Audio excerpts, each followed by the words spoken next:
I need to tell you something I've kept hidden for years. It's hard to admit, even now at 62, that I spent 3 years of my life trapped in a nightmare that looked like a fairy tale from the outside. My husband was a retired high school principal. Everyone in our neighborhood thought we were the perfect second-chance couple. But behind our colonial-style home's closed doors, he controlled every breath I took. Until the day I collapsed in our kitchen, and he rushed me to the emergency room claiming I'd tripped over our dog. That's when his carefully constructed lies began to crumble, because the doctor asked me one simple question when he left the room. But I'm getting ahead of myself. My name is Margaret, though everyone calls me Maggie. I was 58 when I met Robert at a grief support group in Portland, Maine. My first husband, Tom, had passed away from cancer 2 years earlier after 35 years of marriage. Our 3 children were grown with families of their own, and the house felt impossibly empty. I'd wake up reaching for someone who wasn't there anymore. Robert seemed like an answer to prayers I was afraid to say out loud. He was 64, widowed for 4 years, distinguished-looking with silver hair and these gentle hazel eyes. He'd been a high school principal for 30 years. He spoke softly, listened carefully, and when he talked about his late wife Susan, his voice carried the same ache I felt. We started meeting for coffee after the support group meetings. He'd tell me about his daughter in Seattle and his grandchildren. I'd share stories about my kids, scattered across New England. He never rushed me, never pushed, just offered this steady, calming presence that made the grief feel less suffocating. After 6 months, he asked me to dinner. A real date, he called it, not just coffee between friends. I remember feeling guilty, like I was betraying Tom's memory. But my oldest daughter, Jennifer, had been gently suggesting I try to move forward with my life. The courtship felt like something from another era. Robert brought me flowers every Friday. He opened car doors. He planned thoughtful dates to art galleries and quiet restaurants where we could talk for hours. He told me I was beautiful, even when I felt like a 8-year-old widow who'd forgotten how to exist as anything else. When he proposed after a year, it felt right, safe. My children had met him several times. They liked how respectful he was, how he never tried to replace their father but simply wanted to be part of my life going forward. We had a small ceremony at the courthouse, followed by dinner with our families. I sold my house and moved into his place, a beautiful home in a quiet neighborhood with maple trees lining the street. He'd lived there with Susan, but he insisted we redecorate together to make it ours. I should have noticed how he'd suggest we keep most of his furniture, his color choices, his routines, but I chalked it up to him being set in his ways after so many years. I was trying to be accommodating, to not disrupt his life too much. The first few months were fine. Good, even. We'd cook dinner together, watch old movies, take walks around the neighborhood. His daughter called every Sunday, and he'd talk to his grandchildren with such warmth. My kids would visit, and Robert played the gracious host. The changes started small, so small I didn't recognize them as changes at all.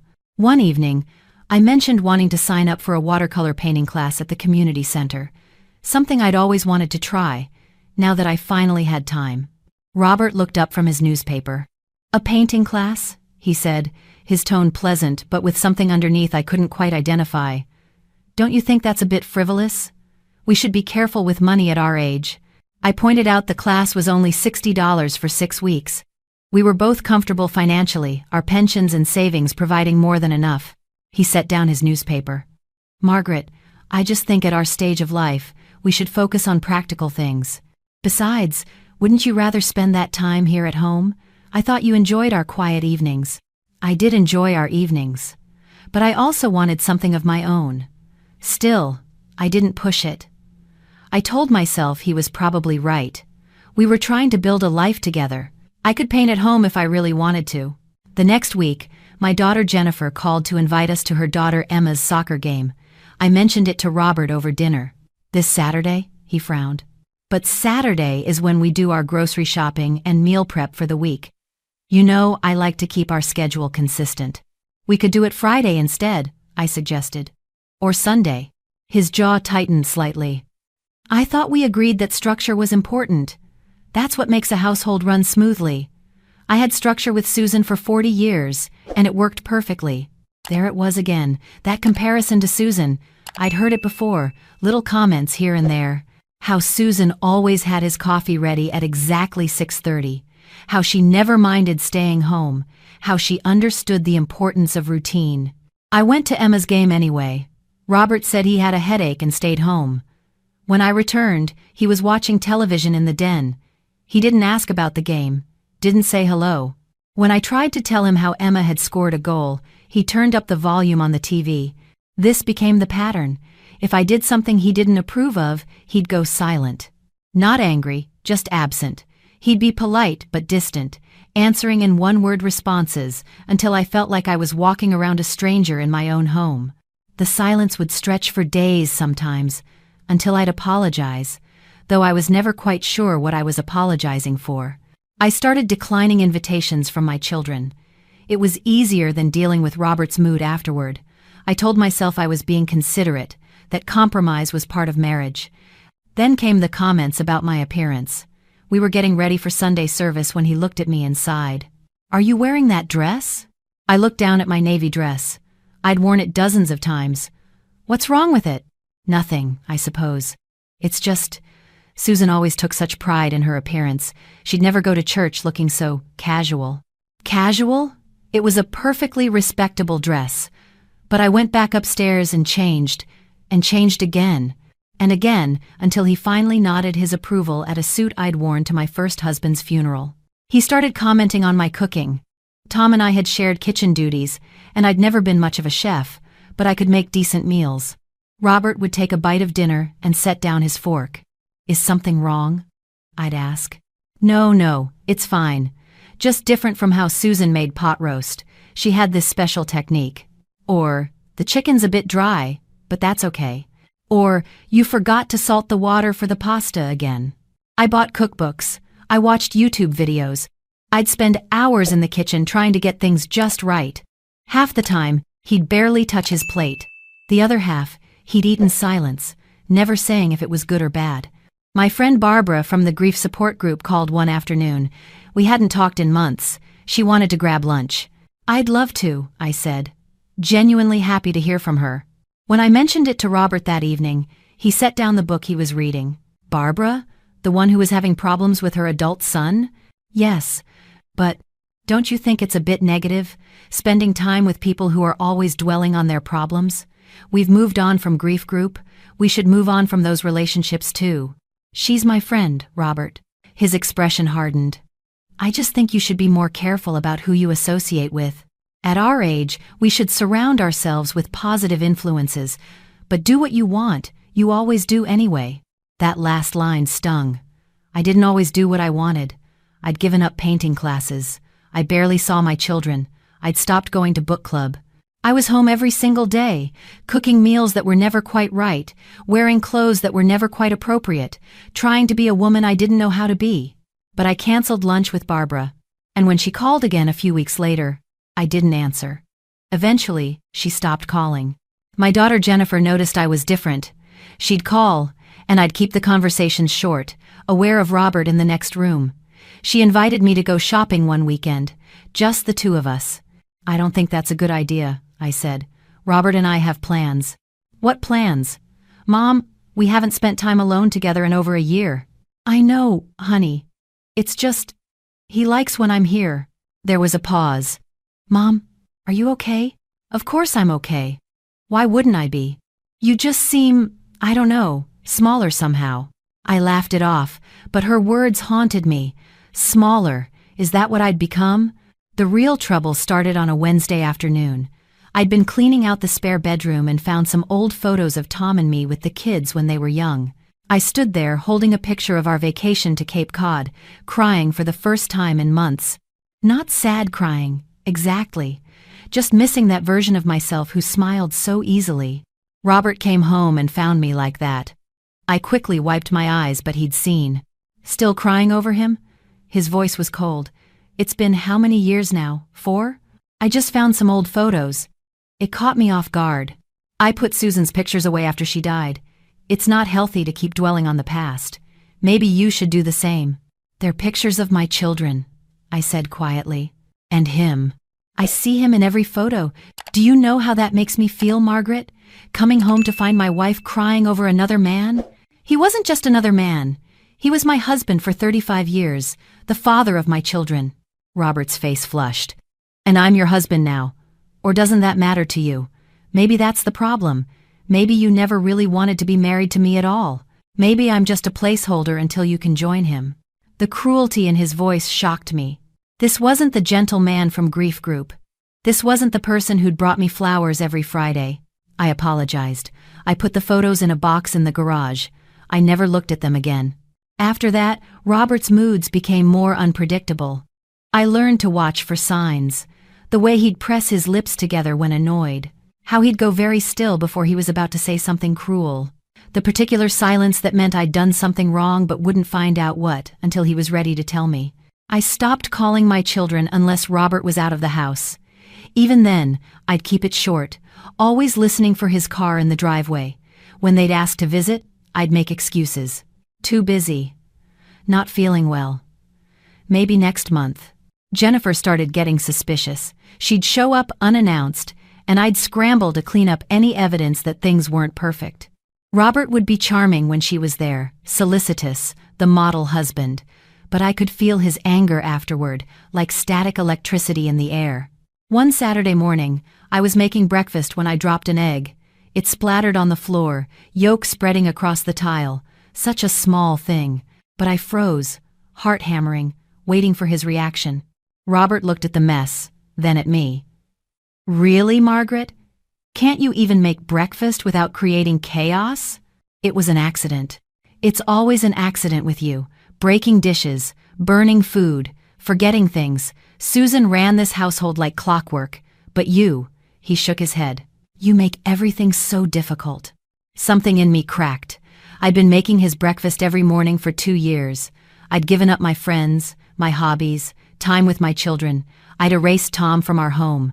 I'd tried on dozens of outfits before church. I'd cooked 100 meals that were never good enough. Then maybe you should have stayed married to Susan, I said. The words were out before I could stop them. For a moment, we both just stared at each other. Then Robert picked up his plate and threw it against the wall. I jumped back as ceramic shattered, scrambled eggs sliding down the wallpaper. He'd never done anything like that before. Never raised his voice. Never broken anything. Clean it up, he said, his voice eerily calm. Then he walked out of the kitchen. I stood there shaking, looking at the broken plate, the ruined breakfast, the mess I'd have to clean up. And I thought, how did I get here? When did this become my life? But I cleaned it up. I always cleaned things up. That's when I started to understand. This wasn't about dropped eggs or overcooked chicken or what dress I wore to church. This was about control. About making me small enough to fit into the space he designated for me. About replacing who I was with who he wanted me to be. Still, I stayed. Because where would I go? Crawl back to my children and admit I'd made a mistake? Move into some apartment alone at 60? Start over again? For the 3rd time in my life? And part of me, despite everything, still remembered the man who'd brought me flowers, who'd held my hand at Grief Group, who'd promised we'd grow old together. I kept thinking that man would come back. That if I just tried harder, was more careful, did things right, he'd be the Robert I fell in love with again. I didn't know it was about to get so much worse. It was a Thursday evening, almost 3 years into our marriage. I'd made pot roast, carefully following Susan's recipe that I'd found in a box in the attic. I'd set the table with the good china. I'd even worn the blouse Robert had complimented once, months ago. He came home late without calling. The pot roast had dried out from sitting too long in the oven. When he walked in, I was close to tears from stress and frustration. "Dinner's ready," I said, trying to keep my voice steady. I made pot roast. He didn't even look at me. Just hung up his coat and walked past to the den. "Robert, dinner?" "I'm not hungry. I had a late lunch." A late lunch. He couldn't have called to tell me that before I'd spent 3 hours cooking, before I'd stressed over getting everything perfect. "You could have let me know," I said, following him to the den. He turned to face me, and something in his expression made my blood run cold. "Are you seriously giving me attitude right now? After the day I've had?" "I'm not giving you attitude.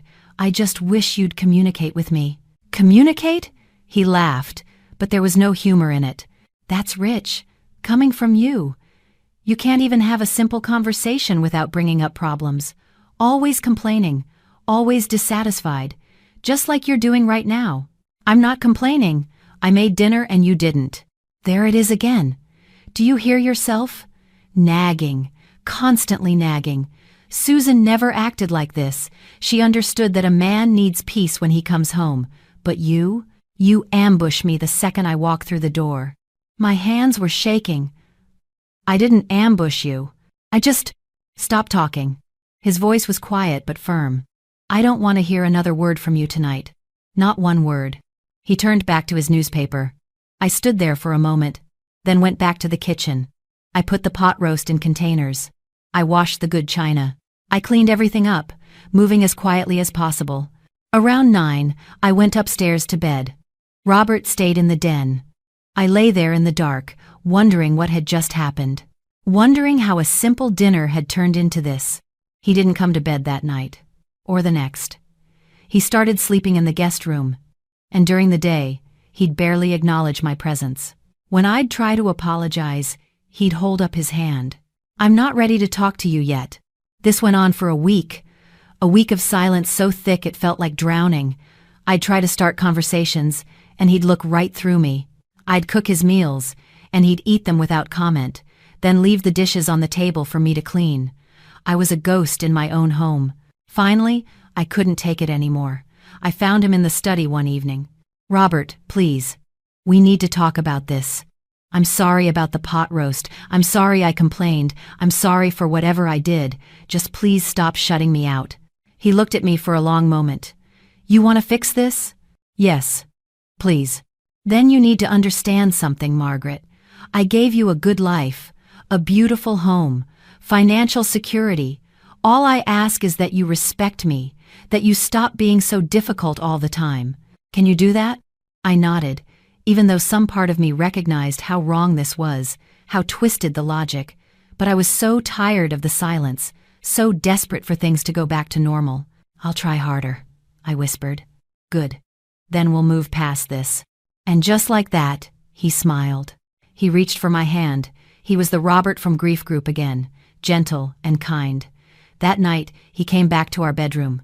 We lay in the dark, and he told me he loved me, that he knew we could make this work. I should have felt relieved. Instead, I felt terrified, because I'd just learned a new truth. Robert controlled not just my actions, but my access to his affection. Be good, and he'd love me. Step out of line, and he'd withdraw, leaving me in emotional exile until I apologized for sins I couldn't even name. This became the pattern for the next 6 months. I'd do something wrong, often without knowing what. He'd freeze me out for days or weeks. I'd exhaust myself trying to fix it, trying to be better. And eventually, he'd forgive me, and I'd be so grateful for those crumbs of kindness that I'd try even harder to avoid upsetting him again. My children rarely heard from me. When they'd call, I'd make excuses about why I couldn't talk. They stopped inviting me to things. What was the point? I always said no anyway. I stopped leaving the house except for groceries and church. Robert didn't ask me to stay home. He didn't have to. I'd learned that the cost of going out was too high. Better to stay in my cage with the door open than fly away and face his displeasure when I returned. I lost weight. Not deliberately, but stress killed my appetite. And Robert's comments about my cooking meant I barely ate at meals anyway. My clothes hung loose. I looked in the mirror and barely recognized myself. Jennifer's word came back to me. Smaller. Then came the night everything changed. It was late September. I'd made chicken for dinner, using a recipe from one of Susan's cookbooks. Robert took one bite and pushed his plate away. It's raw in the middle. I looked at the chicken. It wasn't raw. Maybe slightly pink near the bone, but it had been cooked properly. I used a thermometer. It reached 165 degrees. Are you arguing with me? His voice was quiet. Dangerous. No, You're telling me I'm wrong? That I don't know what raw chicken looks like? That's not what I meant. He stood up so abruptly his chair fell backward. I am so sick of this. So sick of your incompetence. Do you know what it's like, coming home every day to this? To you? Robert, please. You want to know the truth, Margaret? The truth is, you're a disappointment. A constant, daily disappointment. I thought you'd be different. I thought after Tom, you'd be grateful to have someone take care of you. But instead, you're just useless. Each word was like a slap. I felt tears starting, which only made me angry at myself. Don't cry. Don't give him that satisfaction. I'm doing my best, I managed. Your best? He laughed. Your best is burned dinners and a messy house and constant complaining. Your best is isolating yourself from everyone because you can't even maintain basic relationships. Your best is being so needy and pathetic that your own children barely call anymore. That's because I stopped myself, but too late. Because I what? He stepped closer. Say it. Because I what? I took a step back. I'd never been physically afraid of him before, but something in his eyes made my survival instincts kick in. Because I finally showed you what kind of person you really are, he finished for me. Weak, difficult, not half the woman Susan was. I'm not Susan, I said quietly. I never will be Susan. You're damn right about that. He grabbed his jacket from the back of his chair. I thought he was leaving, going to cool off somewhere, and relief flooded through me. But instead, he stopped at the kitchen counter. You know what Susan would do right now? He picked up the ceramic bowl I'd used to mix the chicken marinade. She'd take responsibility. She'd apologize. She'd do better. I'm sorry. Too late. He threw the bowl. Not at me, but at the wall next to my head. It exploded in a shower of ceramic shards. I screamed and dropped to the floor, hands over my head. When I looked up, Robert was standing over me. His face was flushed, but his voice was eerily calm. See what you made me do? This is what happens when you push someone too far, Margaret. Then he stepped over me and walked out of the kitchen. A moment later, I heard the front door slam. I sat on the floor, surrounded by broken ceramic, chicken marinade dripping down the wall, shaking so hard I couldn't stand. He hadn't hit me. He hadn't touched me at all. But I was more terrified than I'd ever been in my life. Because I knew, in that moment, that this wasn't going to get better, that the man I'd married was never coming back, that I had to get out. But how? Where would I go?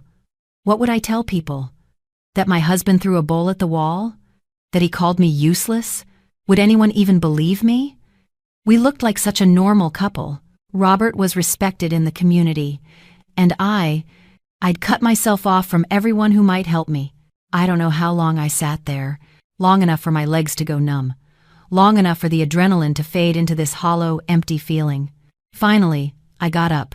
I cleaned up the broken bowl. I wiped the marinade off the wall. I threw away the chicken. I did all of this mechanically, my mind somewhere far away. Robert came home after midnight. I was in bed, pretending to sleep. He didn't come to the bedroom. I heard him downstairs for a while, then silence. In the morning, there was a note on the kitchen counter. Sorry about last night. I shouldn't have lost my temper. Let's forget it happened. Let's forget it happened. As if 3 years of psychological abuse could be forgotten. As if the pattern would suddenly break because he'd written an apology on a sticky note. I made his breakfast. I didn't know what else to do. When he came downstairs, he kissed the top of my head like nothing had changed. Good morning, darling. Is that coffee I smell?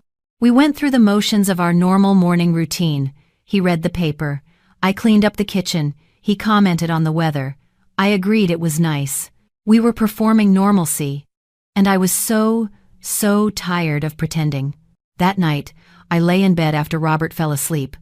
I thought about calling Jennifer, but what would I say? Your new stepfather is mean to me? It sounded childish even in my own head. He'd never hit me. He just controlled everything, criticized everything, withdrew his affection to punish me. Was that even abuse? Or was I just being too sensitive, like he said? 3 more weeks passed. Robert was on his best behavior, bringing me flowers, suggesting we watch my favorite movies. I went through the motions, but something fundamental had shifted inside me. That bowl smashing against the wall had broken something else too, my belief that this could work. I started having panic attacks. My heart would race for no reason. I'd wake up gasping in the middle of the night. I felt dizzy constantly, like the world was tilting. One morning, I was making breakfast when the room started spinning. I grabbed the counter, but my legs gave out. The last thing I remember was the cold tile floor rushing up to meet me. When I came to, Robert was leaning over me, his face pale. "Margaret? Margaret, can you hear me?" I tried to speak, but my tongue felt thick. Everything hurt. "Don't move. I'm calling 911. He had his phone out, already dialing. For a moment, I saw genuine fear in his eyes. For a moment, he was the Robert I'd thought I married. The ambulance arrived within minutes. Paramedics asking questions. Robert explaining I'd just collapsed, that I'd been stressed lately, that he was worried about me, playing the concerned husband perfectly. At the emergency room, they ran tests. Blood pressure through the roof. Heart racing. Dehydrated. Malnourished. The doctor looked at my chart with concern. "Mrs. Patterson, when's the last time you had a physical?" I couldn't remember. Maybe 2 years ago? She examined me more carefully. I was wearing a short-sleeved gown, and I saw her pause at the bruise on my upper arm. I'd forgotten about that. Robert had grabbed me too hard a few days ago when I'd tried to walk away from an argument. "How did you get this bruise?" Her voice was carefully neutral. "I don't remember. Maybe I bumped into something?" She made a note. Then she did something that changed everything. She looked at Robert, who'd been hovering by the door, and said, "Sir, I need to examine your wife privately now. If you could wait in the hall?" Robert's jaw tightened, but he couldn't refuse without looking suspicious. "Of course. I'll just be outside." The moment the door closed, the doctor moved her chair closer to my bed. "Margaret," she said quietly, "I need to ask you something, and I need you to be honest with me. Are you safe at home?" The question hit me like a physical blow. Are you safe at home? No one had asked me that. Not in 3 years. Not once. I opened my mouth to lie. To say, of course I was safe. To protect Robert's reputation and my own embarrassment. But what came out instead was a sob, and then I couldn't stop crying. The doctor handed me tissues and waited. She didn't rush me. Didn't tell me to calm down. Just sat there while 3 years of pain poured out of me. "He doesn't hit me," I finally managed. He says things. He makes me feel like I can't do anything right. He won't talk to me for weeks if I upset him, and I don't even know what I'm doing wrong most of the time. And the other night, he threw a bowl at the wall, and I thought next time. My voice broke. The doctor squeezed my hand. "That is abuse, Margaret. What you're describing is emotional and psychological abuse, and it often escalates to physical violence. But I'm not some young woman trapped with nowhere to go. I'm 60 years old. I was married before. I should have known better." Abuse doesn't discriminate by age, and abusers are often very good at making their victims feel like everything is their fault. That's part of the pattern. I don't know what to do. First, we're going to keep you here overnight for observation. Your blood pressure is dangerously high, and you're severely dehydrated. We need to get you stable. Then, we're going to connect you with a social worker who specializes in domestic violence. She can help you understand your options. He'll be so angry that I told you. He doesn't have to know what we discussed. I can say I'm keeping you for observation because of your blood pressure. Which is true. When Robert came back in, the doctor explained, in medical terms, that I needed to stay overnight. He nodded, playing the worried husband again. Of course, whatever's best for Margaret. After he left, the social worker came. Her name was Lisa, and she was maybe 40, with kind eyes and a no-nonsense attitude. "Dr. Chen filled me in," she said. "I want you to know you have options. You're not trapped." "My children don't even know," I said. "I've barely talked to them in 2 years. They probably think I chose him over them. That's part of the isolation tactic. He separated you from your support system so you'd feel like you had nowhere to turn, but your children love you, and when you're ready, they'll want to help." Lisa gave me pamphlets about domestic violence, warning signs I hadn't recognized as warning signs. She gave me the number for a hotline. She explained what a safety plan was. "You don't have to decide anything right now," she said, "but start thinking about what you want your life to look like. Not what Robert wants, what you want." That night, alone in my hospital bed, I thought about that question. What did I want? I wanted to see my grandchildren without asking permission. I wanted to call my daughters without keeping one ear open for Robert's car. I wanted to cook dinner without fear. I wanted to wear what I wanted, go where I wanted, be friends with who I wanted. I wanted to stop feeling small. I wanted my life back. In the morning, they discharged me. Robert picked me up, all concern and gentle touches. On the drive home, he kept asking if I was okay, if I needed anything, if I was comfortable. I gave one-word answers. I was thinking about what Lisa had said, about safety plans, about options. Over the next 2 weeks, I started laying groundwork. Carefully, very carefully. I called Jennifer from the grocery store.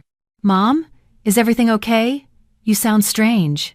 "I need to tell you something," I said, my voice shaking. "But I need you to listen without interrupting." I told her everything. 3 years of control and criticism and punishment, the bowl, the collapse, the doctor's question, "Are you safe at home?" Jennifer was crying by the end. "Mom, why didn't you tell us? We would have helped." He made me feel like I was crazy, like I was the problem. "You're not the problem, he is, and you're coming home with me, today, right now." "It's not that simple." "Yes, it is. I'm coming to get you. Pack a bag with your important documents. I'll be there in an hour." "Jennifer." "Mom, please, let us help you." An hour later, while Robert was at his Lions Club meeting, Jennifer pulled into the driveway with my son Thomas. They'd driven from Boston together. They helped me pack my clothes, my documents, my medications. I left a note on the kitchen counter. "Robert, I'm leaving. Please don't try to contact me. My lawyer will be in touch." I didn't explain. I didn't apologize. I just left. The next few months were hard. Robert called constantly at first, leaving voicemails that alternated between apologetic and angry, begging me to come home, then accusing me of abandoning him, then telling me I'd never survive on my own. My attorney filed for divorce. Robert contested it, claimed I was having a breakdown, that I needed help, but Dr. Chen provided documentation. Lisa gave testimony about our conversations. The judge granted a temporary restraining order. The divorce took 8 months. Robert fought every step of the way, but in the end, I got the house I'd sold when we married. He kept his house. We split our finances. The marriage was dissolved. I'm 62 now. It's been almost a year since I left. I live in a small condo near Jennifer and her family. I see my grandchildren every week. I joined a painting class and discovered I love it. I met Barbara for lunch last month, and she didn't even hesitate to forgive me for vanishing.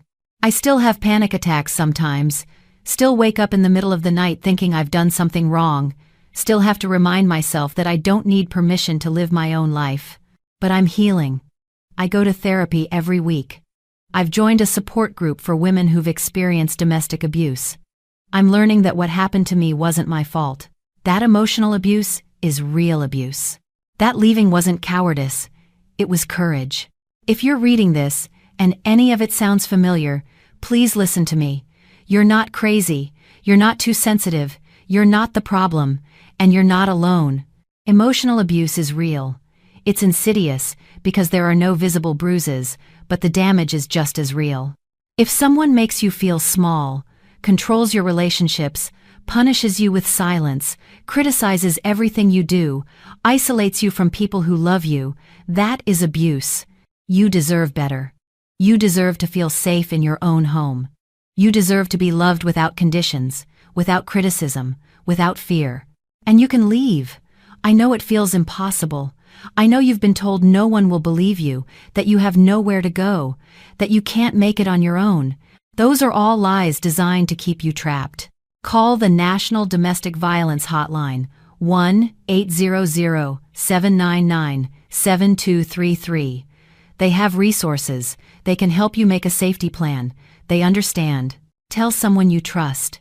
A friend, a family member, a doctor, anyone. Break the silence that keeps you imprisoned. Document everything. Save texts. Record incidents. Take photos. Not because you're planning to leave, but because if you decide to, you'll need evidence. And know this, your abuser will not change. No matter how many times they apologize, no matter how many flowers they bring, no matter how convincing they are during the good periods, the pattern will continue and it will escalate. I'm one of the lucky ones. I got out before it turned physical, though the doctor told me it was only a matter of time. I had resources and family support. Not everyone does.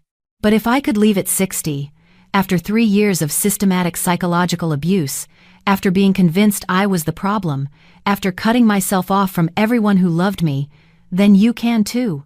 Whatever your circumstances, there is a way out. You are stronger than you know. You are worthy of love and respect. You are not alone. And there is life after abuse. A good life. A life where you don't walk on eggshells, where you can breathe freely, where you can be yourself. Please, if you need help, reach out. Don't wait until it's too late. Don't wait for it to get better, because it won't. You deserve to be safe. You deserve to be free. You deserve